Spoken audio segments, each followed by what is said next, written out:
I never thought living in my dream home would turn into a nightmare, until HOA Karen decided to block my driveway. Again. She thinks she can control everything. My mailbox, my garden, even where I park. Every time I follow the rules, she finds a new way to harass me. But this time, I wasn't going to take it lying down. I came up with a plan, one that would finally make her pay. And when it happened, she was completely speechless. You won't believe how she reacted, or the secret I uncovered about her in the process. If you think HOAs are just rules and paperwork, think again. Stay with me, because this story of revenge, karma, and exposed lies is one you'll never forget. Asterisk. When I first bought my home, I thought I was stepping into a dream. Nestled in a quiet neighborhood with tree-lined streets and cozy houses, it felt perfect. I imagined summer evenings in my backyard, barbecues with neighbors, and quiet mornings sipping coffee on the porch. I never expected the nightmare that was waiting for me. One person could make life so stressful. HOA Karen. At first, she seemed harmless. The HOA president, polite in a formal way, introducing herself at the community meeting. "Welcome to the neighborhood," she said with a tight smile. But the smile didn't reach her eyes.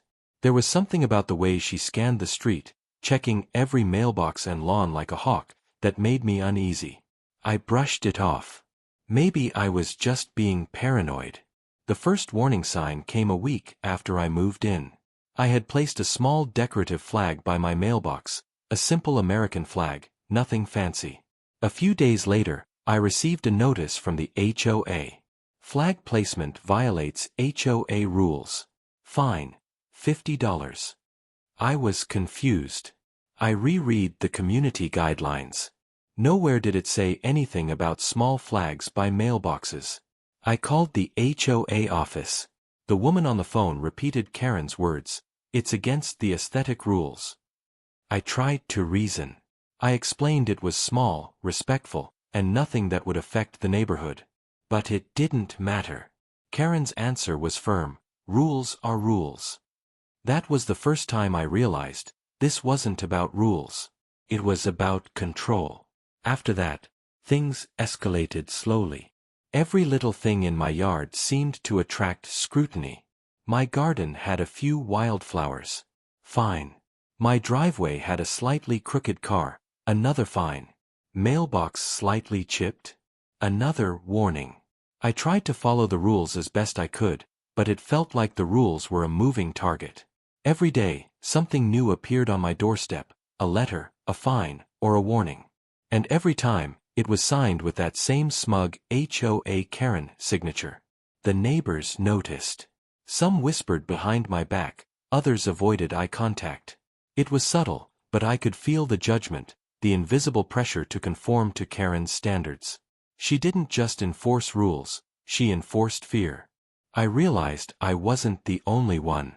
People who tried to complain often ended up in the same trap: warnings, fines, guilt trips. Karen had perfected her strategy over years. The first real conflict came when she blocked my driveway. One morning, I woke up to find a large SUV parked right across the entrance to my garage. I couldn't leave. I checked the tags. It belonged to Karen's cousin, she said, just visiting, though it happened frequently. I called Karen. "You can't park like that," I said. "I need to leave." Her response was chilling. "You need to follow the rules. Your car is slightly over the line. I suggest you wait." She hung up. That was the first moment I understood her personality fully. She wasn't just petty. She wasn't just strict. She thrived on power, the ability to make someone feel trapped, frustrated, and out of control. And now, I was in her trap. I tried to fight back reasonably at first. I took pictures, documented everything, emailed the HOA board, and even tried to attend meetings. But Karen had friends on the board. Every complaint I raised was dismissed or ignored. "It's within HOA discretion," she'd say. "We follow the rules." And somehow, her interpretation of the rules always suited her agenda. I began noticing the pattern. Karen didn't go after everyone. Only those she found annoying or threatening to her control. Some neighbors had driveways messy with toys, cars parked sideways, broken fences, no letters, no fines, no threats. But if I had one leaf out of place, I'd get a warning within hours. It was deliberate, targeted harassment. By this point, frustration started to build. Every day, I felt small, belittled, and trapped in what should have been a peaceful home. I started talking to other neighbors quietly. Some admitted they'd had similar issues with Karen years ago but just gave in to avoid trouble. Others were too scared to speak at all. The pattern was clear. Karen had power, and she used it to dominate, humiliate, and control anyone she could. One evening, after a particularly long day at work, I returned home to find another notice on my door. This time, it was about my garden. A single rose bush apparently violated HOA landscaping standards. I sat on my porch and stared at the paper, feeling a mix of disbelief and anger. I had moved into this house for peace. Not this. Not constant harassment over petty, absurd rules. That night, I made a decision. I couldn't let this continue. I needed to reclaim my space, my driveway, my home. But I also knew that any reaction had to be smart. Karen was calculating. Any overt aggression could backfire. I needed something clever, something that would expose her, show her and the HOA board that her obsession with control had limits. Little did I know, the small plan I started thinking about that night would soon spiral into something I never imagined. A plan that would leave Karen speechless, the neighbors talking, and finally, justice, of a sort, served. After weeks of fines, warnings, and petty harassment, I thought I had seen it all. But I was wrong. One Friday morning, I stepped outside to leave for work, only to find my driveway completely blocked. A massive black SUV sat there, taking up the entire entrance. There was no way I could get my car out. I froze. My heart raced. At first, I thought maybe a neighbor had accidentally parked there. But no, the license plate matched Karen's cousin's vehicle. She had done it again. And this time, it felt intentional. It was the perfect power move, make me feel trapped without technically breaking any HOA rules. I tried calling her, but she didn't answer. I sent a polite text, "Can you please move your car? I need to leave for work." She replied almost instantly, "You should plan better. Maybe stay home today." I felt a mix of anger and disbelief. How could someone be so petty and cruel? I took a deep breath and decided to step back before reacting. Any rash move could be used against me in the HOA board or neighborhood gossip. But I knew one thing, I couldn't let this slide. Not this time. That day at work, I couldn't focus. Every time I closed my eyes, I saw the SUV sitting there, blocking my freedom. I kept replaying our text exchange in my mind. She wanted control. She wanted me to feel powerless. And I realized, sitting at my desk, that the only way to beat her was to think smarter than she did. When I got home that evening, I noticed something interesting. The neighbors were out on their porches, whispering, looking in my direction. Karen had a way of making everyone complicit, quiet, observing, judging, ready to report the slightest misstep. I felt eyes on me, but this time, I wasn't afraid. I felt determination building. I started jotting down ideas. Not angry, reckless revenge. No, I needed something clever, something that would expose her obsession with control and make her feel the consequences of her actions without crossing legal boundaries. It had to be undeniable, visible, and satisfying. Over the next few days, I watched Karen carefully. She drove around the neighborhood, inspecting lawns and driveways, occasionally waving at some neighbors who seemed to bow to her presence. She didn't notice me observing from my window. That was my advantage. I could plan while she was unaware. Meanwhile, the fines continued. A flower slightly out of place? Fine. A mailbox issue? Fine. Even a small crack in the sidewalk? Warning. I started compiling a notebook, photographing every incident. I realized I wasn't just preparing for revenge, I was documenting her patterns, her obsession with control, and her selective enforcement of rules. This would be useful later when everyone saw the truth.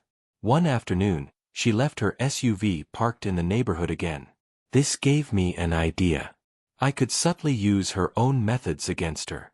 I didn't want to destroy anything or break the law, but I could create a situation where she experienced the frustration, helplessness, and embarrassment she had caused me for months. That night, I sat on my porch with my notebook and a cup of coffee. I planned carefully.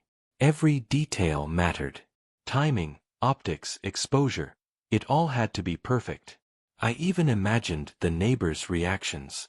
Part of me felt guilty for enjoying the thought of her being caught off guard, but another part of me felt relief. Relief at the idea of finally reclaiming my home and my peace. Over the next few days, I executed small tests. Nothing overt, just observing how long she would leave her car unattended, how quickly she reacted to neighbors noticing her overreach, and which parts of the neighborhood were most aware of her actions. I was gathering intelligence, like someone preparing for a chess match. Tension mounted. Every morning, I watched her drive around, checking every corner, making sure everyone followed her imaginary rules. I could see her pride, her sense of power, and that fueled my determination. She was arrogant enough to think no one would challenge her. That arrogance would be her downfall. The real challenge was patience. Revenge doesn't work if you rush it. I had to wait for the perfect moment, one where her actions would expose her and leave no room for denial. The small victories of documenting fines, neighbors whispering, and subtle observations were building toward the bigger plan. One weekend, the perfect opportunity appeared. Karen had parked her SUV right in front of a neighbor's house, not mine this time, but left it running while she went to inspect another property. The engine hummed, the doors unlocked. This was it. The moment to subtly nudge her into experiencing the frustration she had inflicted on me for months. I moved carefully. Not recklessly. I didn't touch her car. I just set up a small, harmless obstruction in the driveway area, enough to prevent easy movement without causing damage. Then I retreated to watch.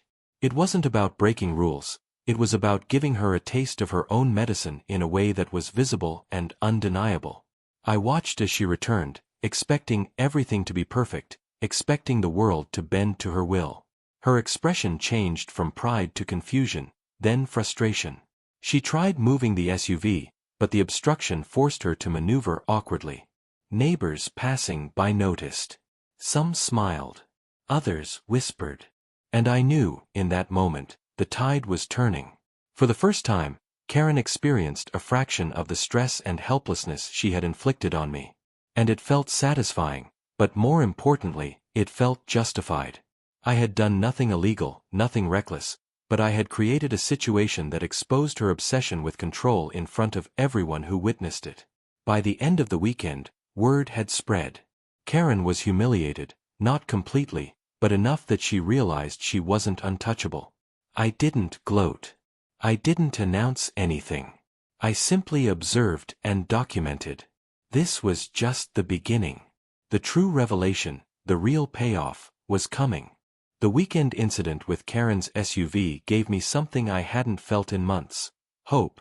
Not excitement, not revenge-driven adrenaline. Just quiet hope. For the first time, she wasn't in full control. For the first time, she looked unsure, even embarrassed. And it showed me something important. Karen could be rattled. But rattling her wasn't the goal. I didn't want chaos or drama for the sake of drama. What I wanted was peace. I wanted my home back. I wanted to live like a normal person without waking up every day wondering what new fine or warning I'd find taped to my door. So that night, after her little episode in the driveway, I sat down at my kitchen table with my notebook. I had pages and pages of documentation, dates, times, photos, messages, inconsistencies, witnesses. It wasn't revenge material yet. But it was something powerful, a pattern. Karen had created a record of unfairness so detailed that she didn't even realize she was building a case against herself. All I had to do was organize it. I didn't go into this thinking, how do I destroy Karen? My thought was simpler, how do I expose what she's really doing?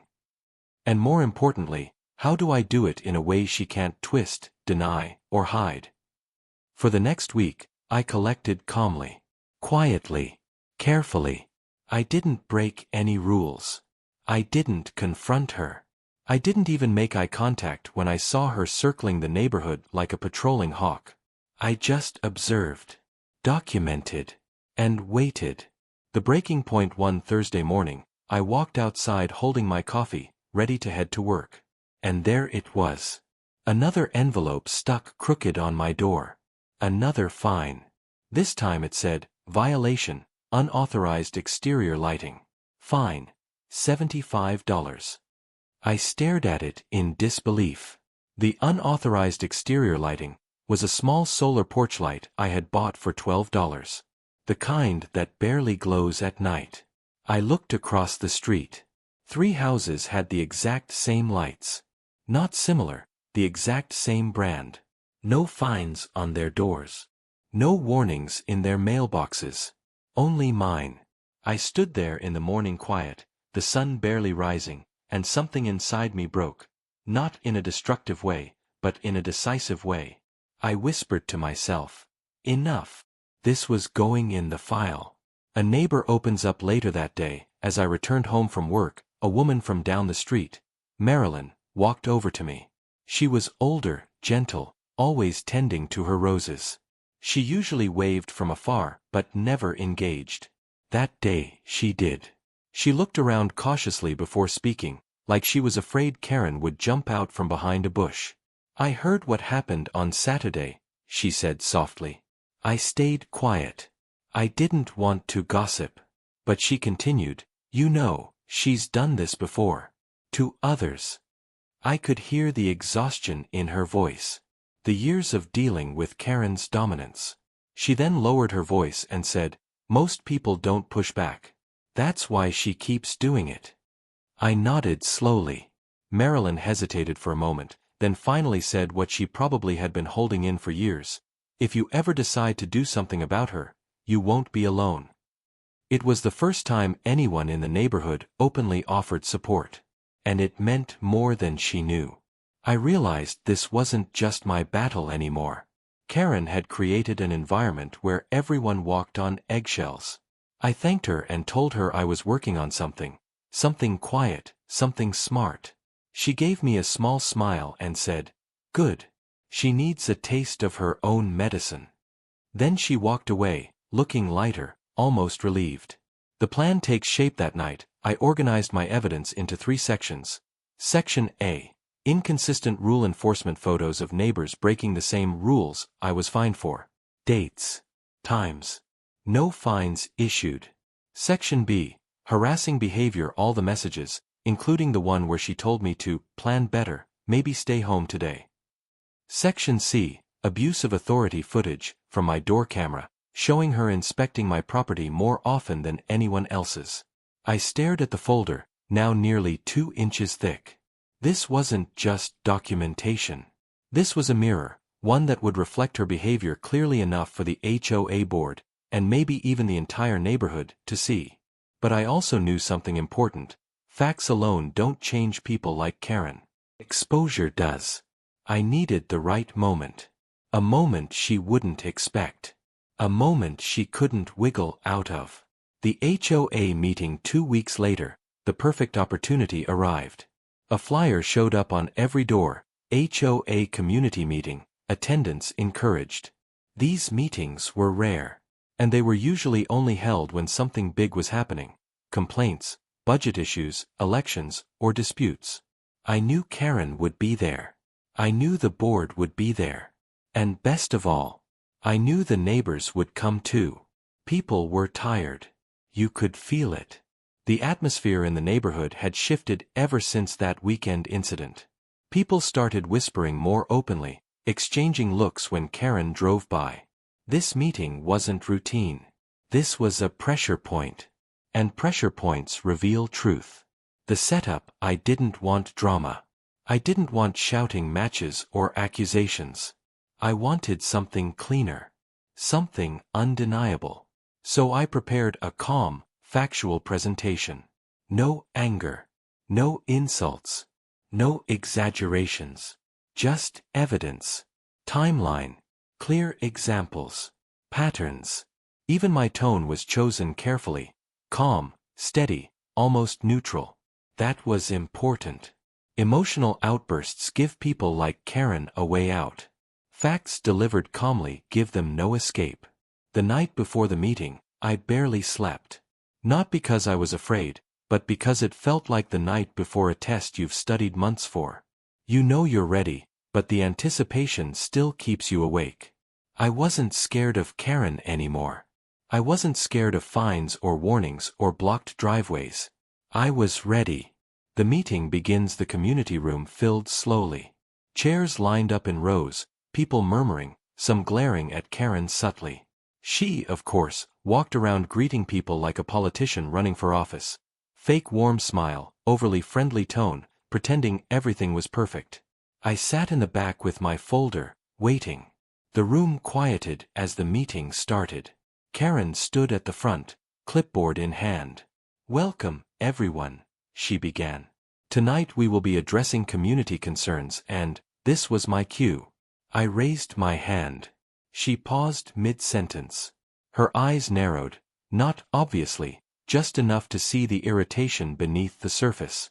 "Yes," she said, forcing a polite tone. "I'd like to bring up an item for the agenda," I said. A few neighbors turned to look at me. Some nodded. Karen hesitated. She hated surprises. "What item?" she asked. I stood up slowly, holding my file. "Documented HOA inconsistencies and enforcement discrepancies," I said plainly. The room shifted. You could feel the energy change instantly. People leaned forward. A few whispered. Someone in the back muttered, "Finally." Karen's smile cracked, just for a second. Then she said, "This meeting is for community matters, not personal issues." I took a step forward. "This is a community matter," I said calmly. "And I have evidence." A board member sitting next to her adjusted his glasses and said, "Let's hear him." Karen tried to protest, but it was too late. The momentum had shifted. For the first time since I moved in, she wasn't in control. And she knew it. The room was quiet, heavy with anticipation. Everyone's eyes were on me.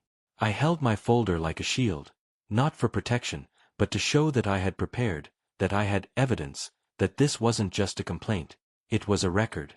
Karen tried to interrupt, but the board member held up a hand. "Let's see the evidence," he said. I took a deep breath and began. "Over the past 3 months, I have documented multiple instances of inconsistent rule enforcement by the HOA. These aren't isolated incidents. They are patterns that affect the community and, in my case, have caused harassment and undue stress." I opened the folder and began to display photos, screenshots, and notices. I didn't read every single page. I let the images speak. Small solar lights, crooked mailboxes, minor garden differences, everything I was fined for, next to identical violations in neighbors' yards with no action taken. The room shifted. You could feel the surprise ripple across the audience. Murmurs began quietly. Some neighbors leaned in, whispering, comparing their own experiences with the evidence I was presenting. Karen's face turned pale, almost as if she hadn't realized how visible her behavior had been. For the first time, she wasn't in control. Her smug confidence, the kind that had made everyone afraid to speak up, was cracking. I moved on to the next section, harassment. I read a few of her messages aloud, the threatening text about planning better, the fine notices, her dismissive responses when I tried to reason. I didn't add emotion, just facts. Her words sounded far worse when they were spoken aloud in front of an audience. By the time I reached the third section, abuse of authority, selective enforcement, and evidence from door cameras, the whispers turned into soft murmurs of shock. Karen looked around, trying to regain composure, but the room's energy had shifted entirely. She was no longer the dictator of this neighborhood. She was just a person confronted with her own actions. A neighbor, Marilyn, who had encouraged me weeks ago, raised her hand. "I can confirm this," she said. Karen has treated other people the same way. This isn't just about one house, it's a pattern. Heads nodded around the room. Others began to speak quietly but firmly, corroborating small grievances that had long been ignored. The room was no longer a platform for Karen. It was now a mirror showing her behavior back at her. Karen opened her mouth to respond, but no words came out at first. Then a low, strained attempt at authority. "This is exaggerated, these are minor issues blown out of proportion." I smiled slightly, calmly, and replied, "Minor issues don't become harassment when selectively enforced and used to control one person repeatedly. The facts speak for themselves." The board members looked at each other. They had been aware of complaints but had largely deferred to Karen's judgment. Now, seeing this compiled evidence and hearing neighbors confirm their own experiences, it was impossible to ignore. The mood had completely shifted. Karen's face tightened. I could see the tension building. She was trying to recover control, but every attempt was subtle and weak. Everyone could see it. The people who had been silent for years were suddenly witnesses, suddenly empowered. Then came the moment that sealed the exposure. I had collected a small timeline of her actions, dates, fines, incidents, and photos. I laid them out on the table and walked the board and audience through them. Step by step, it was clear, she had created unnecessary fines, singled me out repeatedly, and enforced rules inconsistently. No exaggeration. No opinion. Just facts. By the end, the room was quiet. You could hear a pin drop. Karen's confident facade had vanished completely. The smug smile, the self-righteous tone, the sense of untouchability, gone. The board chair cleared his throat. "Karen, it appears these complaints are serious. We will review them thoroughly and take appropriate action. We thank the homeowner for their detailed documentation." Karen's shoulders slumped. She tried to maintain composure, but her voice wavered slightly as she muttered, I did what I thought was right." The truth hung in the air, undeniable. What she thought was righteousness had been revealed as control, favoritism, and harassment. I sat down quietly. No celebration. No gloating. That wasn't the point. The point was the shift. Karen had lost authority. The community had seen the truth. And I finally felt a deep sense of relief. After the meeting, neighbors approached me. Some smiled, some nodded in quiet approval, some shook their heads in disbelief at what Karen had done. For weeks, they had been silent, but now, after seeing the evidence, they felt empowered to speak. The collective weight of years of quiet frustration seemed to lift slightly from the neighborhood. Karen left early, avoiding most of the people. I saw her car slowly drive away, the same arrogance now replaced with uncertainty. She would have to face the consequences, not just from me, but from the HOA board and the community she had underestimated. Walking back to my house, I realized something important. This wasn't just about revenge. It wasn't about humiliation. It was about reclaiming peace and justice in a way that was calm, deliberate, and undeniable. For months, I had felt powerless. But for the first time, I didn't. I had taken control in a way that respected the rules, respected the community, and exposed the truth. Later that evening, I walked through my yard. The sun was setting, casting a warm glow over the neighborhood. I looked at the driveway, the garden, the small solar lights, all the things Karen had tried to control, and felt a sense of ownership again. My home wasn't perfect, but it was mine. And for the first time since moving in, I could breathe. Karen would still be part of the neighborhood. There would likely be more tension, more petty disputes. But the dynamic had changed. People knew she could be challenged. People knew she wasn't untouchable. And that knowledge alone was powerful. That night, I reflected on the months of fines, blocked driveways, messages, and harassment. Each incident had been frustrating, sometimes humiliating, but they had also prepared me. I had learned patience, strategy, and the importance of evidence. And in the end, those lessons turned into justice. The HOA Karen who thought she could control everything had finally met someone who wouldn't back down, someone who documented, observed, and acted with intelligence. The neighborhood had seen the truth, and for the first time, the scales were balanced. The days after the HOA meeting felt different. The neighborhood felt different. I woke up that Saturday morning and stepped outside, and for the first time in months, I didn't feel that constant weight of worry pressing down on me. No more checking my mailbox anxiously for a new fine. No more expecting a note on my door accusing me of some petty violation. No more wondering if a neighbor would whisper behind my back or look at me with judgment in their eyes. Karen was still around, of course. I saw her car parked on the street as I walked past it. She gave me a brief, tight smile, but there was no warmth in it. There was no confidence. No smug sense of superiority. Her eyes flicked away quickly, as if she had realized she was no longer untouchable. I could feel it. She was thinking. Planning, probably, but this time, not with the upper hand. She knew she had been exposed. She knew the neighborhood had seen her for what she really was. And that realization was more powerful than any fine, warning, or blocked driveway had ever been. The HOA board followed up within the next week. They called a special meeting, not for me this time, but to address the pattern of complaints I had documented. Karen had to answer questions, explain inconsistencies, and justify her actions in front of people who were no longer afraid to speak up. It wasn't humiliating for the sake of humiliation. It was accountability. And accountability was satisfying in a way that petty revenge could never be. Over the following days, I noticed subtle changes in the neighborhood. People smiled more openly. Conversations at the mailbox became normal again, instead of tense whispers. Neighbors who had been quiet for years started gardening again, leaving decorations, placing chairs on their porches. The community felt alive again. And every time I walked past someone nodding politely or chatting with me about everyday things, I could feel a small sense of pride.